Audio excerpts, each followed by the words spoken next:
రెండు వస్తాయిగా, రెండు ఇల్లులు వస్తాయిగా. అంటే ఇద్దరు అన్నదమ్ముల మీద ఉందండి ఇది. అవును, ఆయన కట్టుకుంటే నువ్వు కలిసి ఉండాలని అనుకోవట్లేదా? మాకు వేరు వేరుగా నాకు ఒక బాబు కానీ.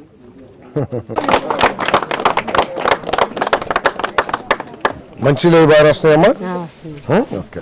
మీ మామగారు లేదా? మీ అత్తగారు మీ మామగారు? మామగారు అటు వెళ్ళారండి. అత్తగారు చనిపోయారు, మా ఆయన గారు చనిపోయారు. అత్తగారు చనిపోయారా? మామగారు నువ్వే చూస్తావా? ఇద్దరం చూస్తున్నామండి. జాబ్ చూసుకో పెద్ద ఆయన. రైట్. లేడా అసలు ఫీల్డ్ అసిస్టెంట్ ఉన్నాడా ఊరికి?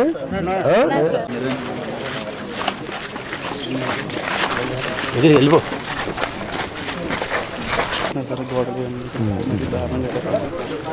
ఇప్పుడే తెలీదు. నీ స్థలం ఉంటే కనుక ఇమ్మీడియట్గా ఇల్లు ఇస్తా. స్థలం ఉంటే చెప్పు, ఇమ్మీడియట్గా 10 రోజుల్లో 15 రోజుల్లో ఇల్లు ఇప్పిస్తాను, ట్రై చేస్తా. ఓకే. ఇంకేం పథకాలు వస్తాయి? చదువుకునే వాళ్ళు ఎవరు లేరా? పిల్లలు చదువుకునే పిల్లలు ఎవరు లేరా? పొలం ఉందా?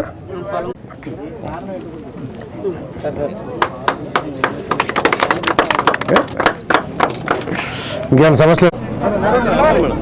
చలో రైట్ సార్. ఎన్నిటికి పట్టచ్చు? సింగిల్ 800 ఎంత అవుతుంది? 4,000 పెట్టుకుని కొనుక్కోపా, ఎన్ని వస్తాయి అది కూడా నేను చెప్తాను నేను. ఓకే. పిల్లలు ఏం చేస్తారు? ఇది మార్పిస్తా, మార్పిస్తా. ఓకే.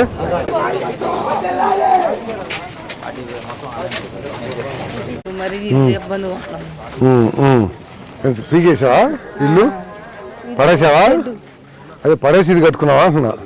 అసలు ఇల్లు లేదు, మామూలుగా షెడ్ వేసుకున్నా ఉంటానికి. నేను పిల్లలు అక్కడ ఉంటున్నారు. నేను స్థలం లేదేనా? సరే చూద్దాం. పెట్టి అప్లై చేసావా? చేస్తే చూస్తాను నేను. మనుషులు అన్ని బాగానే వస్తాయా? ఉందా? మరి మురికి అయిపోయింది బజార్లు. మరి కరెంట్ లేదు, డ్రైనేజ్ మరి అసలు వాసన వచ్చేస్తుంది. అవునా? ఇళ్లలోకి వచ్చేస్తున్నాయి.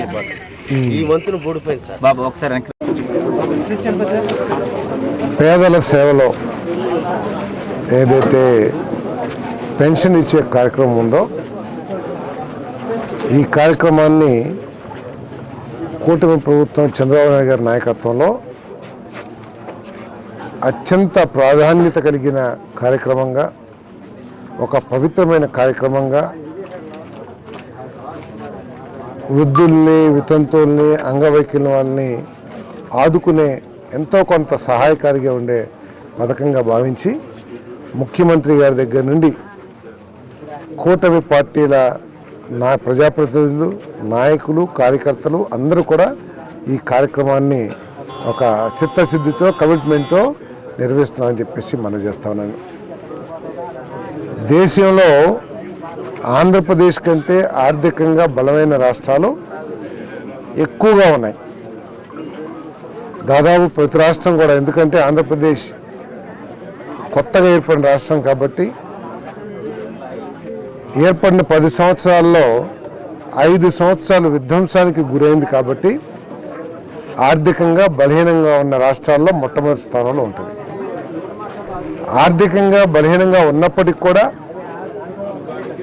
దేశంలో ఏ రాష్ట్రం ఇవ్వని విధంగా, నాకు తెలిసి ఏ రాష్ట్రంలో కూడా 2,000 నుంచి 2,000 రూపాయలకి మించి పెన్షన్ ఇచ్చే రాష్ట్రం ఎక్కడా లేదు. కొన్ని రాష్ట్రాలు అయితే 600 రూపాయలు ఇస్తున్నాయి పెన్షన్.